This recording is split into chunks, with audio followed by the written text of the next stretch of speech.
प्यारे बच्चों, आज हम कक्षा 12वीं हिंदी केंद्रित के लिए शमशेर बहादुर सिंह की कविता उषा को लेकर प्रस्तुत हैं।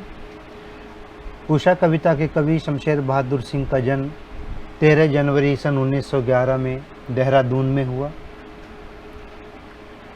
शमशेर बहादुर सिंह जी नई कविता के कवि माने जाते हैं। इनकी जो प्रकाशित रचनाएं हैं वो इस प्रकार हैं। कुछ कविताएं, कुछ और कविताएं, चुका भी हूँ नहीं मैं, इतने पास अपने बात बोलेंगी, काल तुझसे होड़ है मेरी। उर्दू हिंदी कोश का भी इन्होंने संपादन किया। साहित्य अकादमी और कबीर सम्मान सहित इन्हें अनेक पुरस्कार मिल चुके हैं। सन 1993 में दिल्ली में इनका निधन हुआ। तुमने धरती का पद्य पढ़ा है, उसकी सहजता प्राण है। इस प्रकार की पंक्तियों के माध्यम से शमशेर सिंह जी अपनी बात कहते हैं। खुद को उर्दू और हिंदी का दोआब मानने वाले शमशेर की कविता एक संधि स्थल पर खड़ी है। यह संधि एक ओर साहित्य, चित्रकला और संगीत की है, तो दूसरी ओर मूर्तता और अमूर्तता की तथा इंद्रिय और इंद्रियतर की है।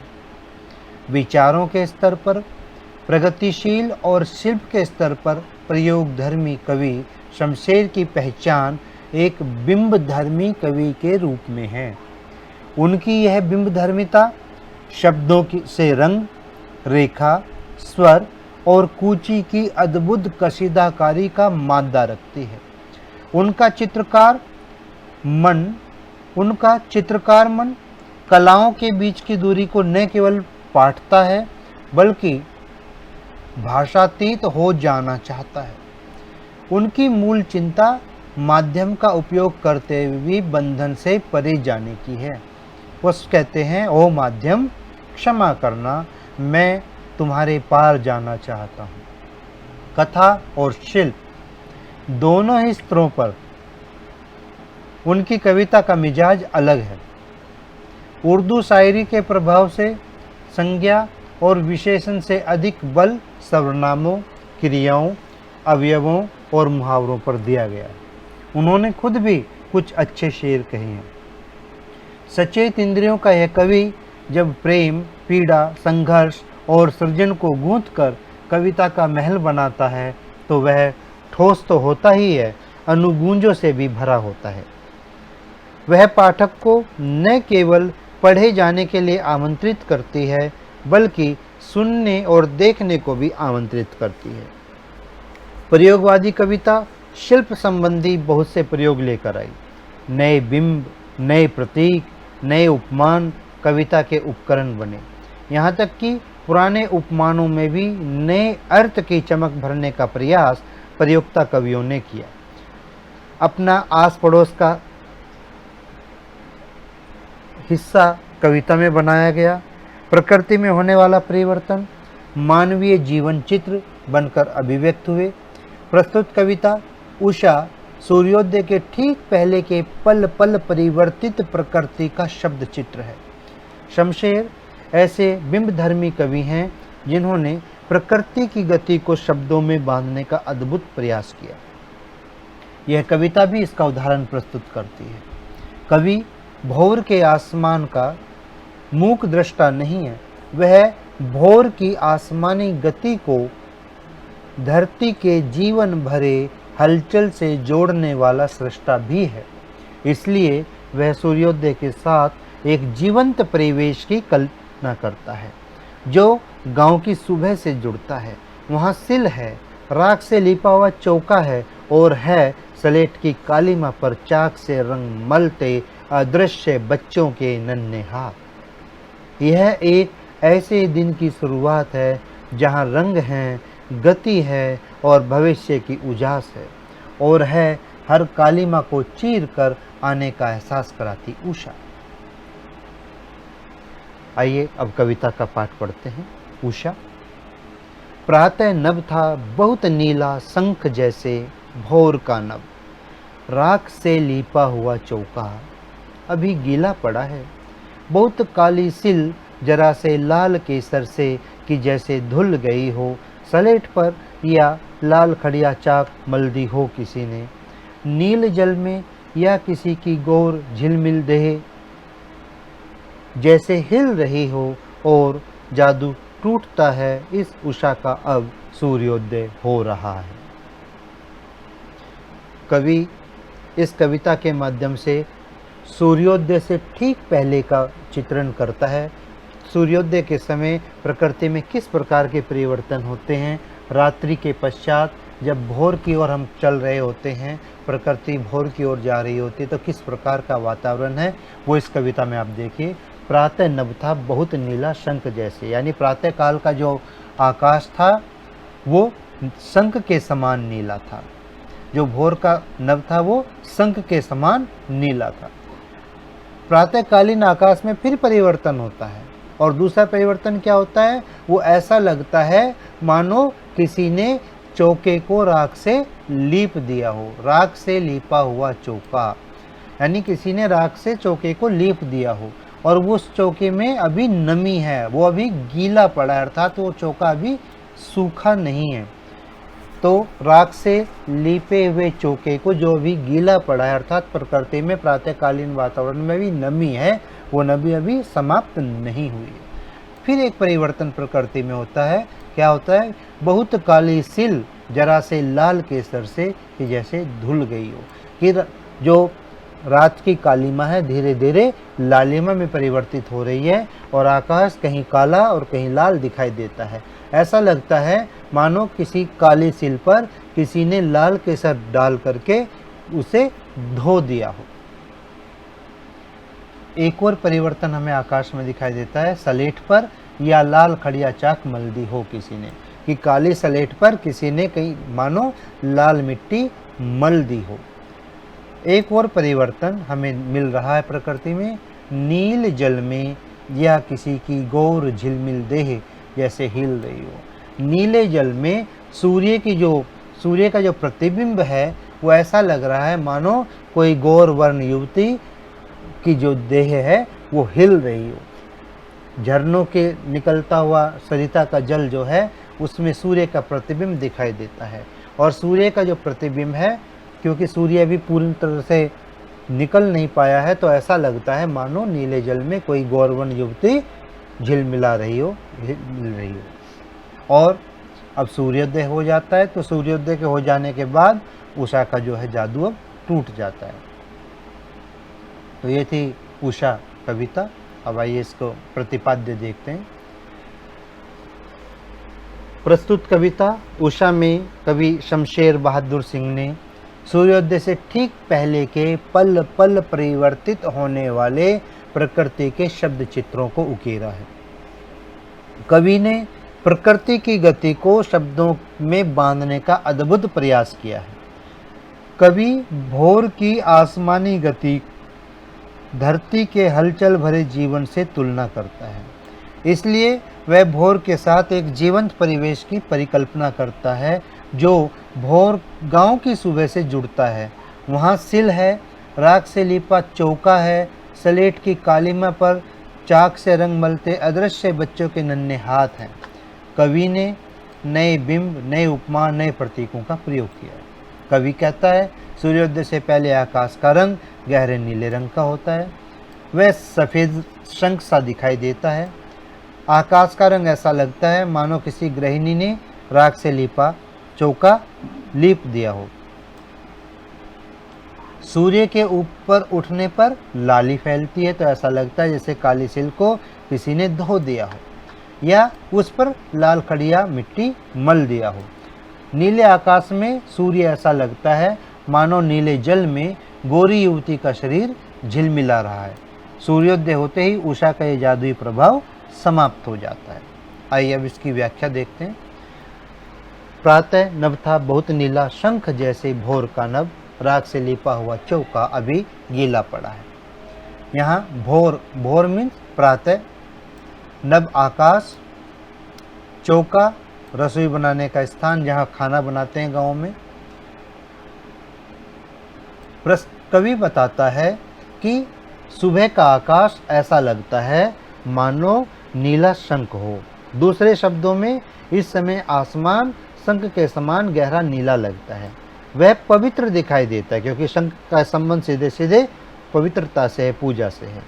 वातावरण में नमी प्रतीत होती है। सुबह सुबह आकाश ऐसा लगता है मानो राख से लेपा हुआ कोई चौका है। राख से लेपा हुआ चौका, चौके में जाने से पहले हमारी जो गृहिणियाँ हैं वो सुबह उसकी साफ़ सफाई करती हैं, उसे लीपती हैं, तो ये भी पवित्रता का एक संकेत है। यानी सुबह का जो समय है अत्यंत पवित्र होता है और यही कारण है कि प्रातः और सायं जो है हम सभी लोग पूजा करते हैं, अजान करते हैं, चर्च में प्रार्थनाएं करते हैं, गुरुद्वारों में हम शब्द कीर्तन करते हैं। यानी पवित्रता चारों तरफ वातावरण में दिखाई देती है।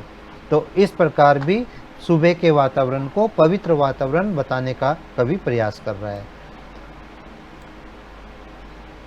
अभी गीला पड़ा है, ये ब्रैकेट में दिया गया है। ब्रैकेट में देने का अर्थ है कि जो ऊपर राख से लेपा हुआ चौका उसको और स्पष्ट कर दिया गया कि वो चौका अभी सूखा नहीं है, गीला है, अर्थात उसमें अभी नमी बाकी है। सूखने पर और गीले होने पर रंग में अंतर आता है, तो इसीलिए कवि ने ब्रैकेट में देकर के इस बात को स्पष्ट किया है कि अभी वो सूखा नहीं, अर्थात उसका जो रंग है ऐसा है जैसे गीली राख से जो चौका हम लीप देते हैं तो वो भी गीला रहता है, तो वैसा रंग अभी आकाश का है। कवि ने प्रकृति का मनोहारी चित्रण किया है। शंख जैसे में उपमा अलंकार है, सहज और सरल भाषा का प्रयोग है। ग्रामीण परिवेश कविता के इन पंक्तियों में सजीव हो उठा है। नया उपमान जैसे राख से चौका लीपना, चौका तो हम अक्सर या तो मिट्टी से लीपते हैं या फिर गोबर से लीपते हैं, लेकिन यहाँ राख से लिपा गया है। आकाश की जो तुलना है शंख से की गई है, तो ये नए उपमान कवि ने यहाँ प्रस्तुत किए हैं। प्रातःकालीन आकाश की तुलना किससे की गई है और क्यों? कवि ने भोर के नभ को राख से लीपा चौका क्यों कहा है? अभी गीला पड़ा है से क्या तात्पर्य है? प्रातःकालीन नभ के लिए कवि ने किन उपमानों का प्रयोग किया है? प्रातःकालीन आकाश की तुलना किससे की गई है और क्यों? प्रातःकालीन आकाश की तुलना नीले शंख से की गई है क्योंकि वह शंख के समान पवित्र माना गया है। कवि ने भोर के नभ को राख से लेपा हुआ चौका क्यों कहा है? कवि ने भोर के नभ को राख से लेपा हुआ चौका इसलिए कहा है क्योंकि भोर का नभ सफ़ेद और नीले रंग से मिश्रित दिखाई देता है। अभी गीला पड़ा है से कवि क्या कहना चाहता है? इसका अर्थ है कि प्रातः काल में ओस की नमी होती है, गीले चौके में भी नमी होती है, अतः नीले नभ को गीला बताया गया है। प्रातःकालीन नभ के लिए कवि ने किन उपमानों का प्रयोग किया है? प्रातःकालीन नभ के लिए कवि ने दो उपमान प्रयोग किए, एक तो नीला शंख और दूसरा राख से लिपा हुआ चौका, और ये दोनों ही उपमान सर्वथा नवीन है। दूसरा भाग देखिए कविता का। बहुत काली सिल जरा से लाल केसर से कि जैसे धुल गई हो सलेट पर या लाल खड़िया चाक मल दी हो किसी ने। सिल मसाला पीसने के लिए बनाया गया पत्थर, जिस पर पत्थर से ही हम मसाला पीसते हैं घरों में, सिलबट्टा जिसे कहा जाता, तो वही सिल यहाँ बताई गई है। केसर एक फूल का नाम है। मल देना यानी लगा देना, घिस देना। कवि प्रातःकालीन आकाश का वर्णन करते हुए कहता है कि सूर्य क्षितिज से ऊपर उठता है तो हल्की लालिमा की रोशनी फैल जाती है। ऐसा लगता है कि काले रंग की सिल को लाल केसर से धो दिया हो। अंधेरा काली सिल और सूरज की लाली केसर के समान लगती है। इस समय आकाश ऐसा लगता है मानो काली स्लेट पर किसी ने लाल खड़िया मिट्टी मल दिया हो। अंधेरा काली स्लेट के समान और सुबह की लालिमा खड़िया चाक के समान दिखाई देती है। प्रकृति का मनोहारी वर्णन है। पूरे काव्यांश में उत्प्रेक्षा अलंकार है, मुक्तक छंद है, नए बिंब और नए उपमानों का प्रयोग है। सहज सरल खड़ी बोली के माध्यम से कवि ने कविता को अभी अपनी व्यक्ति दी है। प्रश्न देखिए, आसमान का सौंदर्य दर्शाने के लिए कवि ने किन उपमानों का प्रयोग किया है? कवि ने किस समय का चित्रण किया है? कवि काली सिल और लाल केसर के माध्यम से क्या कहना चाहता है? कवि ने प्रातःकालीन सौंदर्य का चित्रण किस प्रकार किया है? पहले प्रश्न का उत्तर, आसमान का सौंदर्य दर्शाने के लिए कवि ने किन उपमानों का प्रयोग किया है? तो आसमान का सौंदर्य दर्शाने के लिए कवि ने सिल और सलेट जैसे उपमानों के माध्यम से प्रातःकालीन नभ के लाल लाल धब्बों की ओर ध्यान आकृष्ट किया। कवि ने किस समय का चित्रण किया? यहाँ कवि ने सूर्योदय से पहले भोर का चित्रण किया है। कवि काली सिल और लाल केसर के माध्यम से क्या कहना चाहता है? कवि अंधेरे को काली सिल मानता है और सूर्य की किरणों को लालिमायुक्त जो होती हैं उन्हें सुबह सवेरे की तुलना करता है। सूर्योदय से ऐसा लगता है मानो किसी ने काली सिल को लाल केसर से धो दिया है। कवि ने प्रातःकालीन सौंदर्य का चित्रण किस प्रकार किया है? कवि ने प्रातःकालीन सौंदर्य को काली सलेट, लाल केसर, लाल खड़िया चाक के उपमानों के माध्यम से चित्रित किया है। प्रातःकालीन ओस में नमी के माध्यम से कवि काली सिल को लाल केसर से धुलना बताता है। तीसरा स्टेंजा कविता का देखिए, नील जल में या किसी की गोर झिलमिल देह जैसे हिल रही हो और जादू टूटता है उषा का, अब सूर्योदय हो रहा है। गोर मीन्स गोरी, उजली, झिलमिल मचलती हुई, देह शरीर, जादू आकर्षण सौंदर्य, उषा प्रातःकाल का समय, सूर्योदय सूर्य का उदय होना। कवि ने भोर के पल पल बदलते दृश्य का सुंदर वर्णन किया है। वह कहता है कि सूर्योदय के समय आकाश का जो रंग है गहरा नीला हो जाता है, सूर्य की जो सफ़ेद आभा है वो दिखाई देने लगती है। ऐसा लगता है मानो नीले जल में किसी गोरी सुंदरी की देह हिल रही हो। धीमी हवा में वह नमी के कारण सूर्य का प्रतिबिंब हिलता हुआ नजर आता है। कुछ समय बाद जब सूर्य हो जाता है, सूर्योदय के हो जाने पर, तो उषा का जो पल पल बदलता हुआ जो सौंदर्य है वो एकदम समाप्त हो जाता है और ऐसा लगता है जो उषा का जो एक जादुई प्रभाव प्रकृति में बना हुआ था वो धीरे धीरे कम होता जाता है और सूर्योदय हो जाने पर समाप्त हो जाता है। यहाँ कवि ने उषा का सुंदर दृश्य प्रस्तुत किया है। माधुर्य गुण है, नील जल में और जैसे हिल रही हो में, यानी पूरे स्टेंजे में उत्प्रेक्षा अलंकार है, सरल भाषा का प्रयोग है, मुक्तक छंद का प्रयोग कवि ने किया है। प्रश्न देखिए, गोर देह में झिल मिलाने की समानता किससे की गई है? उषा का जादू कैसा है? उषा का जादू टूटने का तात्पर्य क्या है? उषा का जादू कब टूटता है? काव्यांश में प्रयुक्त उपमानों का उल्लेख कीजिए। कविता की भाषागत विशेषताओं पर चर्चा कीजिए। किन उपमानों से पता चलता है कि ये कविता गांव की सुबह का चित्रण करती है? पहला पर गोर देह के झिल मिलाने की समानता किससे की गई है? गोरी देह के झिल मिलाने की समानता सुबह के सूर्य से की गई है। सुबह वातावरण में नमी और स्वच्छता होने के कारण सूर्य चमकता हुआ प्रतीत होता है। तो गोरी देह की तुलना किससे है? सुबह के सूर्य के साथ। उषा का जादू कैसा है? उषा का जादू अद्भुत है। सुबह का सूर्य ऐसा लगता है मानो नीले जल में गोरी युवती का जो प्रतिबिंब है वो झिलमिला रहा है, यह जादू जैसा लगता है। उषा का जादू टूटने का क्या तात्पर्य है? जब प्राकृतिक सौंदर्य अति शीघ्रता से बदलता है, सूर्योदय के आकाश में चढ़ते ही उषा का सौंदर्य समाप्त हो जाता है। ऐसा लगता है उषा का जादू समाप्त हो गया है। उषा का जादू कब टूटता है? जैसे ही सूर्योदय होता है तो उषा का जो जादू है वो टूट जाता है। सूर्य की किरणों से आकाश में छाई लालिमा समाप्त हो जाती है। काव्यांश में प्रयुक्त उपमानों का उल्लेख कीजिए। काव्यांश में देखिए किस प्रकार के नए नए उपमानों का प्रयोग किया है। नीला शंख सुबह के आकाश के लिए, राख से लिपा हुआ चौका भोर के नभ के लिए, काली सिल अंधेरे से युक्त आकाश के लिए, सलेट पर लाल खड़िया चाक, इसका प्रयोग भोर में नमी युक्त वातावरण में उगते सूरज की लालिमा के लिए किया गया है। नीले जल में झिल मिलाती गोरी देह, तो यहाँ नीले जल में आकाश में आते हुए सूरज के लिए। कविता की भाषागत विशेषताओं पर चर्चा कीजिए। कविता में कवि ने नए उपमानों का प्रयोग किया है। ग्रामीण परिवेश का सहज शब्दों में चित्रण किया है। किन उपमानों से पता चलता है कि ये कविता गांव की सुबह का वर्णन है? इस कविता में स्थान स्थान पर यह वर्णन हमें पता लगता है। पहले राख से लिपा हुआ चौका, गांव में ही चौका लीपते हैं, शहरों में नहीं। बहुत काली सिल पर किसी ने लाल केसर मल दिया हो। सिल बट्टे का प्रयोग भी ज़्यादातर गाँव में होता है, शहरों में तो आजकल मिक्सर आ गए हैं। तीसरे, कवि कहना चाहता है कि सुबह सूर्योदय से पहले नीले आकाश में नमी होती है।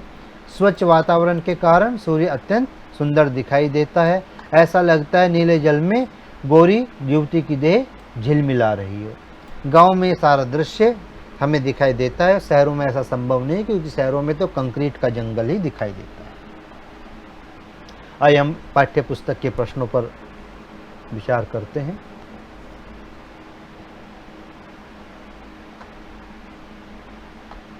कविता के किन उपमानों को देखकर यह कहा जा सकता है कि उषा कविता गांव की सुबह का गतिशील शब्द चित्र है, अथवा उषा कविता गांव की सुबह का गतिशील शब्द चित्र है? उदाहरण सहित समझाइए। कवि ने नीले शंख, राख से लिपा हुआ चौका, सिल, सलेट, नीला जल और गोरी युवती की मखमली देह आदि उपमानों को देखकर कहा जा सकता है कि कविता गांव की सुबह का गतिशील शब्द चित्र है। इन्हीं उपमानों के माध्यम से कवि ने सूर्योदय का गतिशील वर्णन किया है। ये उपमान भी कविता को गति प्रदान करते हैं। दूसरा प्रश्न, भौर का नभ, राख से लिपा हुआ चौका अभी गीला पड़ा है। नई कविता में जो एक कोष्ठक है, विराम चिन्ह है और पंक्तियों के बीच का स्थान जो कविता को नए अर्थ देता है, तो उपयुक्त पंक्तियों में कोष्ठक से कविता के अर्थ में क्या विशेषता पैदा हुई? नई कविता के कवियों ने नए नए प्रयोगों से अपने आप को अलग दिखाना चाहा है। शमशेर बहादुर सिंह ने कोष्ठकों का प्रयोग किया है। कोष्ठकों में दी गई सामग्री मुख्य सामग्री से ही संबंधित होती है और पूरक का काम करती है। वह कथन को स्पष्टता प्रदान करती है। यहाँ अभी गीला पड़ा है जो कोष्ठक में दिया गया है वाक्य, ये प्रातःकालीन सुबह की नमी और ताजगी को व्यक्त करता है। कोष्ठकों में पहले के वाक्य से काम की पूर्णता का पता चलता है। राख से लिपा हुआ चौका, यानी चौका लीप दिया है, लेकिन स्थिति स्पष्ट नहीं है, चौका सूख गया है या गीला है। तो कवि ने बताया कि चौका गीला है, और गीला होने से कथन अधिक प्रभावपूर्ण बन जाता है, क्योंकि गीले चौके का जो रंग है वो अलग होता है और सूखे हुए चौके का जो रंग है वो अलग होता है। इससे सीधे सीधे हम प्रातःकालीन आकाश के रंग की तुलना भी कर सकते हैं। इसीलिए कवि ने इस बात को स्पष्ट किया। अपने परिवेश में उपमानों का प्रयोग करते हुए सूर्योदय और सूर्यास्त का शब्द चित्र खींचिए। सुबह के समय सूर्य उदित होते समय ऐसा लगता है मानो कोई नीले सरोवर में स्नान करके बाहर आ गया हो। सूर्य की किरणें धीरे धीरे आकाश पर छा जाती हैं। ओस के कणों पर सूर्य की जो किरणें हैं अद्भुत दृश्य उत्पन्न करती हैं और प्रकृति के दृश्य पल पल में बदलते हैं। पक्षी चहचहाने लगते हैं। पशुओं व मानवों में नई शक्ति का संचार हो जाता है। जीवन सजीव हो उठता है। जैसे जैसे शाम होती है, सूर्य एक थके हुए पथिक की भांति धीमी गति से अस्त होने लगता है। पक्षी अपने घरों की तरफ लौटने लगते हैं। सूर्य का रंग लाल हो जाता है, मानो वह विश्राम करने जा रहा हो। सारा जीव जगत भी आराम करने की तैयारी शुरू कर देता है। कुछ अन्य प्रश्न, सूर्योदय से पहले आकाश में क्या क्या परिवर्तन होते हैं? उषा कविता के आधार पर बताइए। उषा कविता के आधार पर सूर्योदय से ठीक पहले के प्राकृतिक दृश्यों का चित्रण कीजिए। सूर्योदय से पहले आकाश का रंग शंख के समान नीला, उसके बाद आकाश में राख से लीपे हुए चौके जैसा रंग होता है। सुबह की नमी के कारण में गीला प्रतीत होता है। सूर्य की जो प्रारंभिक किरणों से आकाश ऐसा लगता है मानो काली सिल पर थोड़ा लाल केसर डालकर उसे धो दिया गया हो, या फिर काली सलेट पर लाल खड़िया मिट्टी किसी ने मल दी हो। सूर्योदय के समय सूर्य का प्रतिबिंब ऐसा लगता है जैसे नीले स्वच्छ जल में किसी गोरी युवती का प्रतिबिंब झिलमिला रहा हो।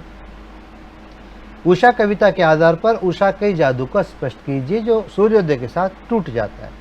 सूर्योदय से पूर्व उषा का जादू कैसे दिखाई देता है? अत्यंत आकर्षक।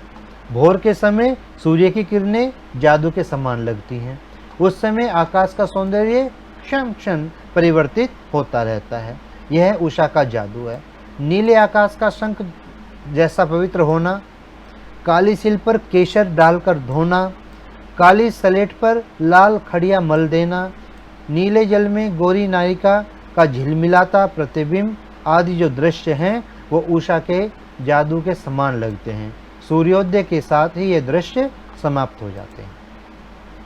स्लेट पर या लाल खड़िया चाक मल दी हो किसी ने का आशय स्पष्ट कीजिए। कवि कहता है कि सुबह के समय अंधेरा होने के कारण आकाश स्लेट के समान लगता है।